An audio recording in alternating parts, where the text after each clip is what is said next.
A relieved Bunga household finally winched to safety after hours trapped amidst rising floodwaters. They're among hundreds of thousands from more than 45 communities along the east coast caught up in the deluge. And we just strapped onto our veranda with milk bottles and orange juice bottles. I just poured it all out because that way we'd float. At least we'd be able to float and stay attached. This is a 1 in a 1,000 year event. This event is unprecedented. What we're seeing in Lismore, what we're seeing in the Northern Rivers, we have never seen before. Over that 2 to 3 day period, in total, is equivalent to 80% of the rainfall that we would receive in 1 year. The New South Wales towns of Woodburn, East Karaki and Ballarat today in the firing line as stranded residents again take to social media pleading for help. I think that it is unrealistic that a disaster of this magnitude will mean that there are no lives lost.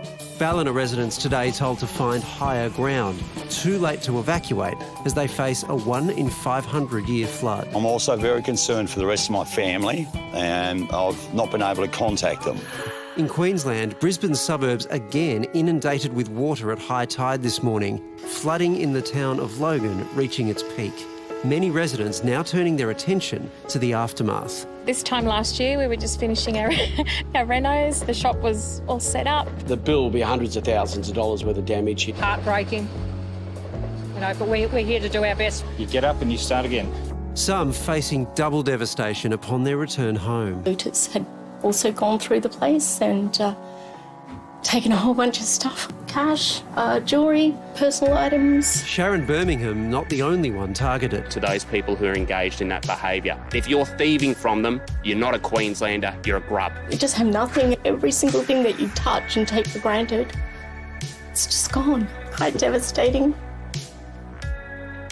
Not even sure where you go from here, to be honest.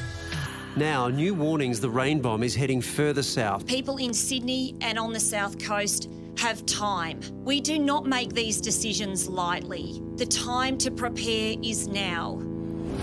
And Matt Tanttari is in Ballarat, which is predicted to be hit hard tonight. Matt, a king tide's expected to meet floodwaters tonight. They're predicting it's going to devastate the town. How are you preparing?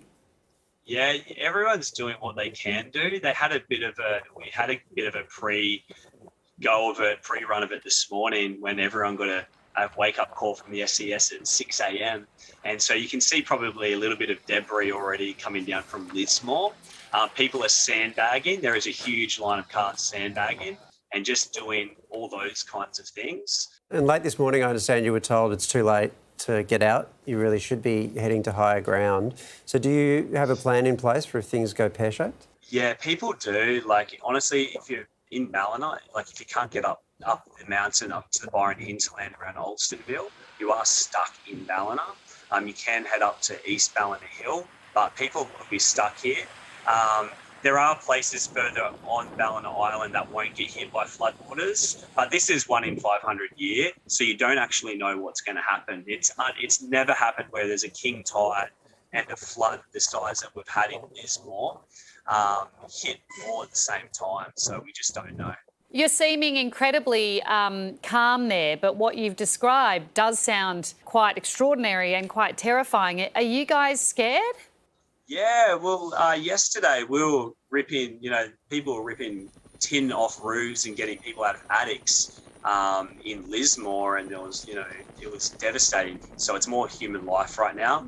In a week's time, we'll have time to, look at damage and cry and whatever, but right now I'm probably running on adrenaline at the moment. Yeah, Matt, we're seeing some amazingly brave and heroic people, including yourself. You're out in Lismore rescuing people in a boat. The SES at one stage said no more boats. They were obviously worried about the safety issue. But what would have happened if the community hadn't rallied like they did? The community did a great job rising to the task, and if it wasn't for the hundreds of boaties that went out, there would be more fatalities. If it was just left to the SES, we all know that they don't have enough to rescue a sudden 5,000 people. It's just impossible. So yeah, the community did really well. Can you paint the picture for us for some of those rescues yesterday and what it was like for those who aren't in those floodwaters at the moment and can't kind of understand just how treacherous it is? Yeah, so in Lismore, people are used to flooding, and so there was a little bit of complacency. The level of what this happened was out of control, and so people that would normally stay on the second level of their house, that second level is completely gone, and so people weren't ready for that, and it was pushed 6 hours earlier than predicted. Again, never happened before. There was warning, but not to the level of what we could expect. It was just catastrophic, and it will be for another few weeks. Well, Matt, we appreciate your time tonight and, stay safe tonight. We know it's a big 24 hours ahead, so look after yourselves. Thanks for covering it, guys. It's great to see. Thank you.